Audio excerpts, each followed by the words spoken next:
CT Coronary Calcium Scoring is a screening test that can help determine if you are at increased risk of suffering a heart attack. And it's pretty much a breeze to have done. There's no pain or discomfort. It's fairly easy. There's no prep. You don't have to fast. You don't have to have an IV like with a traditional CT scan. Basically, you're having electrodes placed on your chest and you're going to lay on the table and they're passed through the CT scanner probably 3 or 4 times, and it's going to be over in about 5 minutes. The CT scan recognizes if there's any calcium in the arteries. You know, calcium is good for bones, but it's not good for hearts. So if you have calcium in your heart, that just tells us that you have been building plaque and it has hardened over time, and that there's a possibility that, you're at risk for a heart attack. From the CT scan, a score is developed that represents the amount of calcium present in your arteries. That score is then checked against a scale that helps doctors determine what, if any, action needs to be taken. Ideally, if you have a score of 0 or less than 10, and that's where you want to be. That means that you have very little plaque in your arteries. If your score is between, say, 11 and 100, the doctor knows that you need to be treated with aspirin at least daily and look at other risk factors.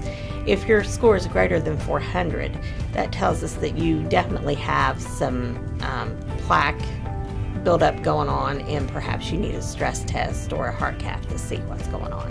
59-year-old Terry Ellis had a CT coronary calcium scoring test done several months ago.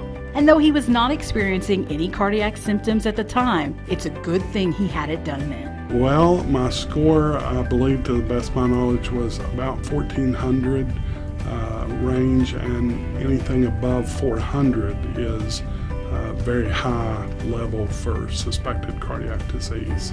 They told me and said that they would like to get me in for a heart catheterization as soon as possible because my score was so high. And my score was so high that actually my family physician called me that evening at home and said that he wouldn't be surprised if I wouldn't need open heart surgery, that it looked that bad on the calcium CT scan. 2 days later, Terry had a heart catheterization at St. Mary's that confirmed a serious problem and allowed the cardiologist to fix it right then and there. Actually, I had 3 vessel disease, severe disease throughout, but they were able to put a stent into my arteries and keep me from having open heart surgery. Patients who have had stents inserted or who have had open heart surgery are not candidates for CT coronary calcium scoring, since it's already clear that those patients have heart disease. But people with certain cardiac risk factors are good candidates. If you have a moderate risk of heart disease, if you have high blood pressure, you're diabetic, if you smoke, if you have high cholesterol or have a high level of stress, those are risk factors we want to encourage you to think about having the scan.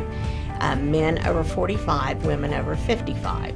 Now, if you have a family history in a first-degree relative, that is mom, dad, brothers, or sisters, that puts you at increased risk for having heart disease. So if you have one of those relatives who's had a MI or had to have stents or open heart, then you should consider having the test also.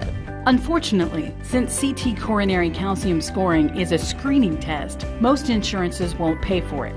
But as a service to the community, St. Mary's has made it very affordable. So it is a low-cost test, $75, and it's well worth it for peace of mind if you kind of wonder where you stand cardiac-wise. Well, I believe the test actually has probably saved my life because it, at the very least, probably prevented me from having a heart attack or at some point dropping dead from a heart attack. For more information or to schedule your screening, call 304-526-8339.